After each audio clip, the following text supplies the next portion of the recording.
Lo que acaba de pasar con Donald Trump no es solo otro escándalo verbal, y esa es exactamente la razón por la que esto se está volviendo tan peligroso.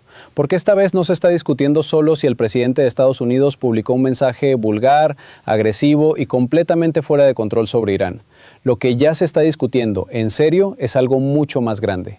Si un presidente que está gestionando una guerra puede seguir al mando cuando empieza a hablar como si nadie a su alrededor pudiera frenarlo, eso cambia todo. Porque una cosa es un exceso verbal en campaña. Otra muy distinta es hacerlo desde la Casa Blanca en medio de una crisis militar, con tropas desplegadas, con aliados nerviosos, con mercados mirando y con el mundo entero intentando descifrar si el hombre que tiene el poder de escalar un conflicto regional está actuando con cálculo o con impulso.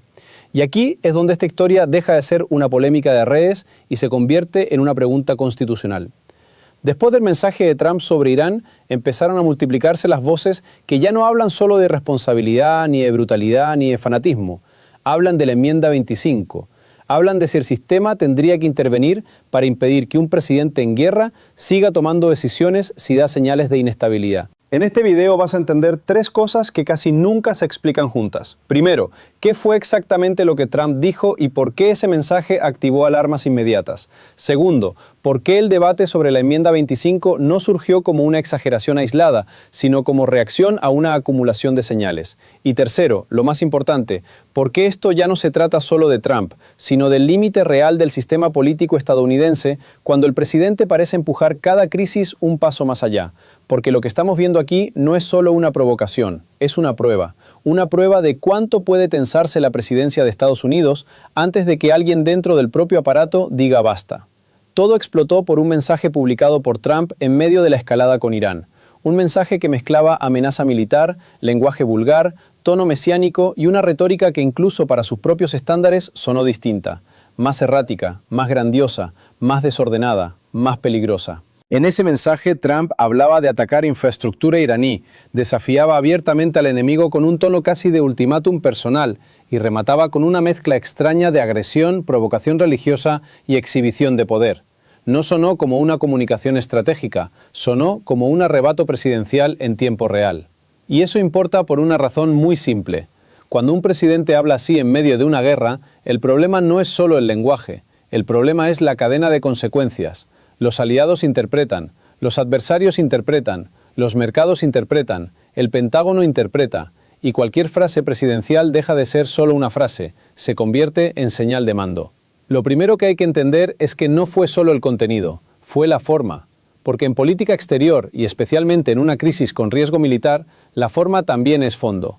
Un presidente puede amenazar, puede endurecer el tono, puede enviar mensajes de disuasión. Eso ha pasado antes. Lo que no suele pasar es que el mensaje suene al mismo tiempo improvisado, emocional, caótico y personalmente desbordado. Eso fue lo que mucha gente leyó. No una doctrina, no una postura de Estado, no una advertencia calibrada, sino a Trump hablando como si la presidencia y su temperamento se hubieran fusionado por completo. Y aquí está el matiz clave. Cuando eso ocurre en política interna, ya es grave. Cuando ocurre en política exterior, durante una guerra o en una situación que se parece cada vez más a una guerra abierta, el nivel de riesgo se dispara. Porque ya no hablamos solo del impacto político doméstico, hablamos del margen de error de la persona que puede ordenar ataques, ampliar operaciones, mover tropas, endurecer represalias o empujar al país hacia una confrontación más amplia. Por eso la reacción fue tan distinta esta vez. No se trató solo de críticas habituales de sus rivales, empezó a verse algo más raro y más serio. Gente diciendo abiertamente que este no era un episodio normal, que el mensaje no reflejaba fuerza, reflejaba descontrol. Aquí conviene hacer una pausa breve porque la enmienda 25 se menciona mucho y se entiende poco. No es un mecanismo pensado para castigar a un presidente por decir barbaridades. No existe para sancionar un mal día, un post escandaloso o una declaración ofensiva. Existe para algo mucho más delicado, para situaciones en las que el presidente no está en condiciones de ejercer el cargo. Eso puede sonar abstracto, pero la idea central es sencilla. Si el presidente está mental o físicamente incapacitado para cumplir sus funciones, el vicepresidente y una mayoría del gabinete pueden iniciar un proceso para transferir el poder. Y aquí es donde esta historia se vuelve explosiva, porque cuando la enmienda 25 aparece en una conversación pública sobre un presidente, lo que se está insinuando no es solo incompetencia, es incapacidad. Eso es una palabra enorme, una de las más graves que puede rozar a un presidente en ejercicio, y por eso no suele aparecer a la ligera.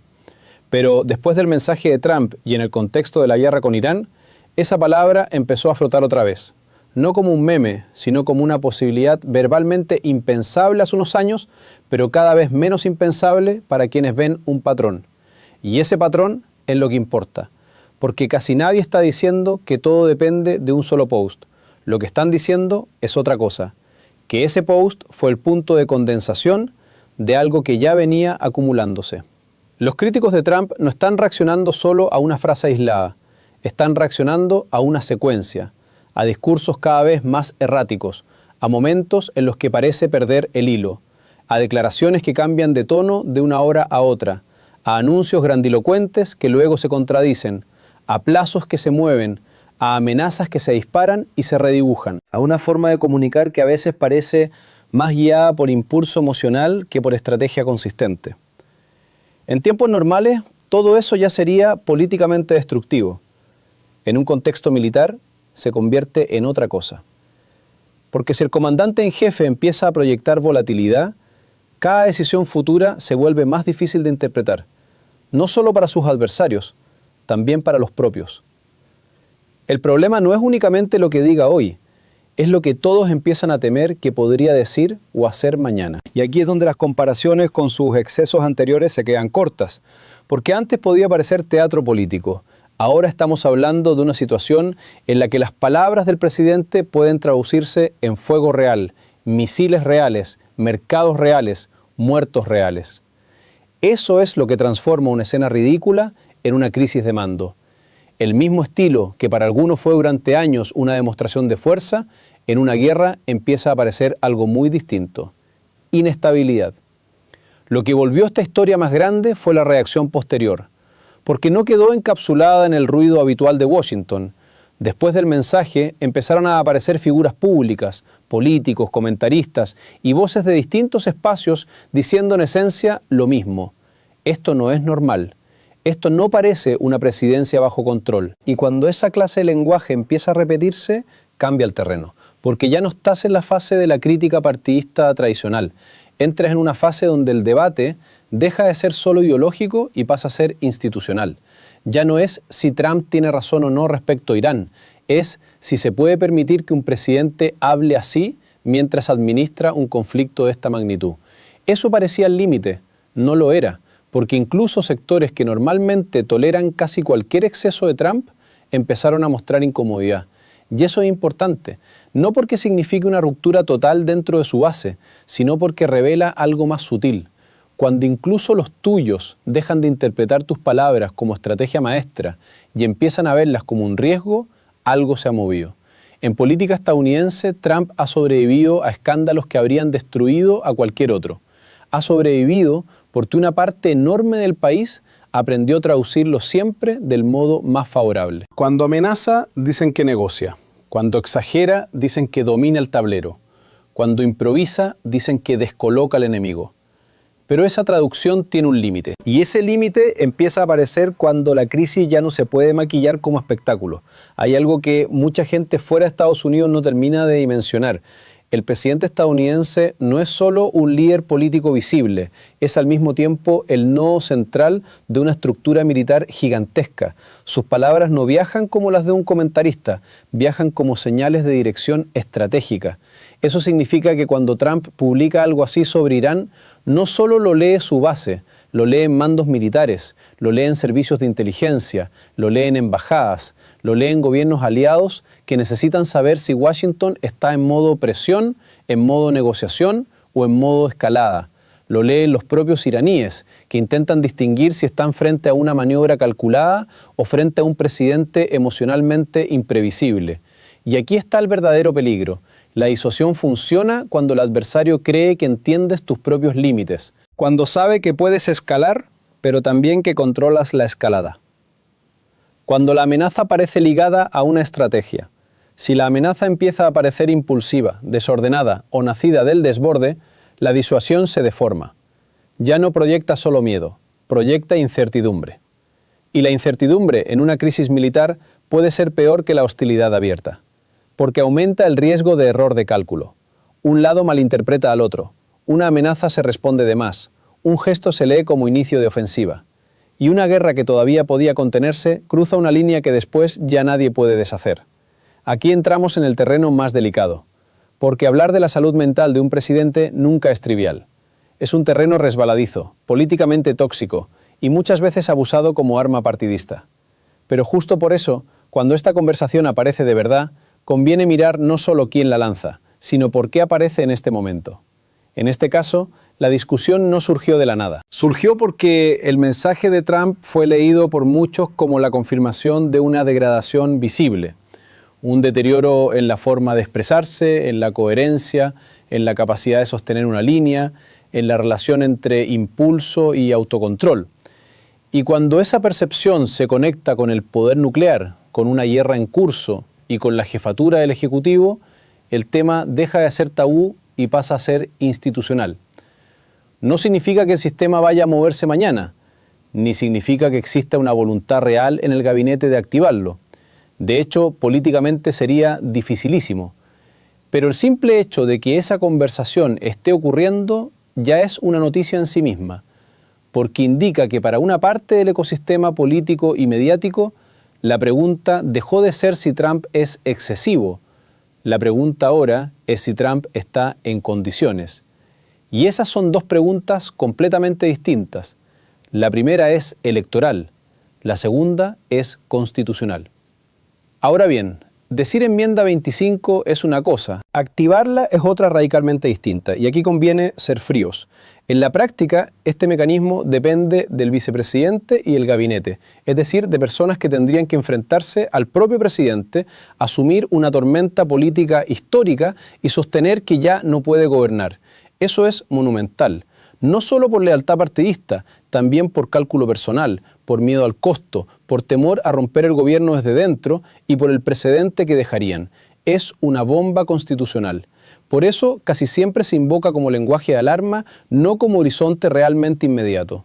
Entonces, ¿por qué importa tanto que se esté mencionando?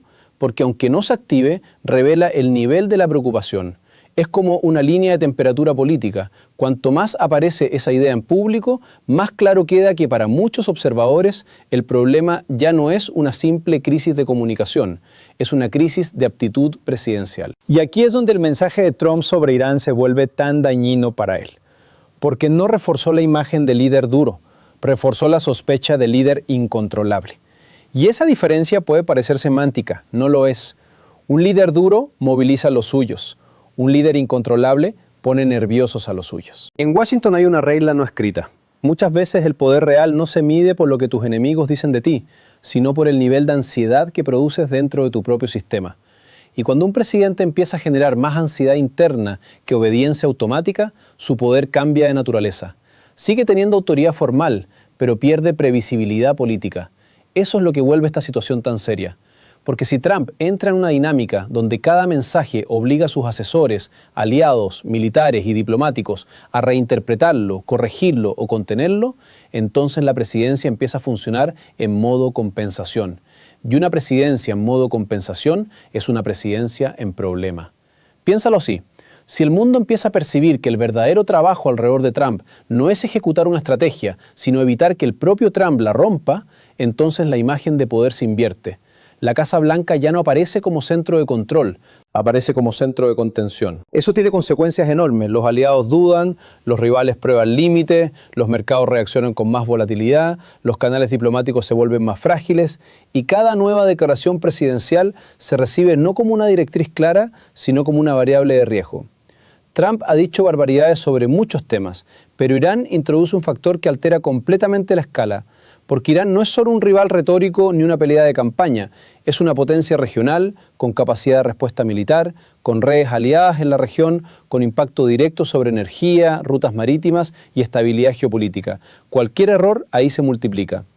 Eso significa que un presidente verbalmente desbordado frente a Irán no genera solo una controversia mediática, genera cálculos militares, genera alertas diplomáticas, genera preocupación en capitales que ni siquiera participan directamente en el conflicto, pero dependen del petróleo, de la navegación, del precio del gas, del equilibrio del Golfo. Y aquí está la ironía. Trump intenta proyectar dominación absoluta a través del lenguaje, pero cuanto más desordenado suena, menos claro resulta si está dominando la situación o siendo arrastrado por ella.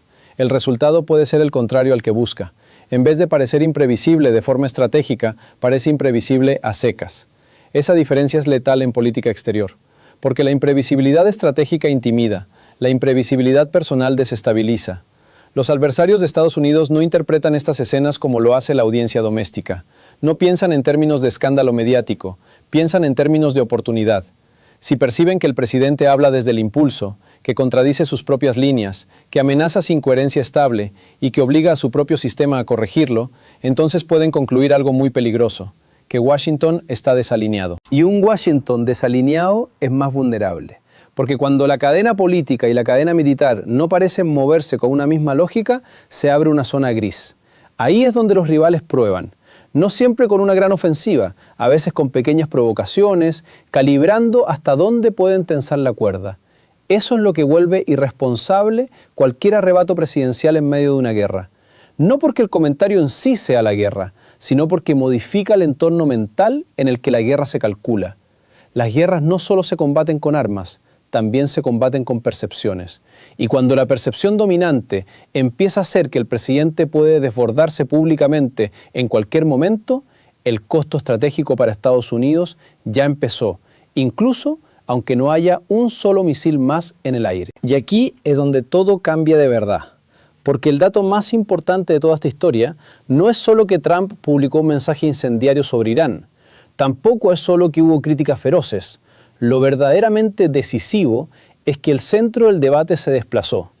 Ya no se está discutiendo solo si Trump fue ofensivo, ya no se está discutiendo solo si fue imprudente, se está discutiendo si el sistema puede permitirse un presidente así cuando la crisis no es teórica, sino militar. Ese desplazamiento es enorme, porque una vez que la conversación pública pasa del escándalo a la capacidad presidencial, el terreno cambia por completo. En un escándalo, la pregunta es ¿cuánto daño político habrá? En una duda sobre capacidad, la pregunta es ¿cuánto riesgo nacional puede tolerarse? Y esa es la razón por la que este episodio puede perseguir a Trump mucho más que otros. No porque sea el insulto más vulgar, no porque sea la amenaza más estridente, sino porque condensa algo que ya estaba creciendo. La sensación de que el problema no es solo lo que Trump quiere hacer. El problema es si conserva el autocontrol necesario para administrar el poder que ya tiene. Ahora mismo, lo más probable es que la enmienda 25 no se active. Esa es la realidad fría. El costo político sería gigantesco, el umbral institucional es altísimo y el círculo de Trump no parece construido para rebelarse desde dentro. Pero quedarse solo con eso sería perder lo importante. Porque aunque no se active, el simple hecho de que la conversación exista ya revela una fractura. Revela que el lenguaje presidencial ha cruzado una línea donde parte del país, parte del sistema y parte del ecosistema político ya no está preguntando si Trump exageró. Está preguntando si Trump puede seguir siendo el hombre que toma las decisiones finales. Y esa pregunta, una vez abierta, no se cierra fácil. Mucho menos en una guerra. Mucho menos cuando cada nuevo mensaje puede reactivar el mismo miedo. Mucho menos cuando la propia lógica de Trump lo empuja siempre a ir más lejos, nunca a corregirse. Eso es lo que hace que este momento sea tan delicado. No el post en sí, no la vulgaridad en sí, ni siquiera la furia en sí. Lo delicado es que en medio de una confrontación con Irán, el presidente de Estados Unidos volvió a hablar como si el problema principal no fuera la guerra, sino su propio impulso. Y cuando eso pasa, la amenaza deja de estar solo afuera, empieza a sentirse adentro. Adentro del gobierno, adentro del sistema, adentro de la pregunta que nadie quiere formular demasiado alto, pero que ya está circulando igual. ¿Qué ocurre cuando el hombre con más poder militar del planeta empieza a sonar como alguien que no puede controlarse a sí mismo? Porque esa ya no es una pregunta para la oposición, esa es una pregunta para Estados Unidos entero.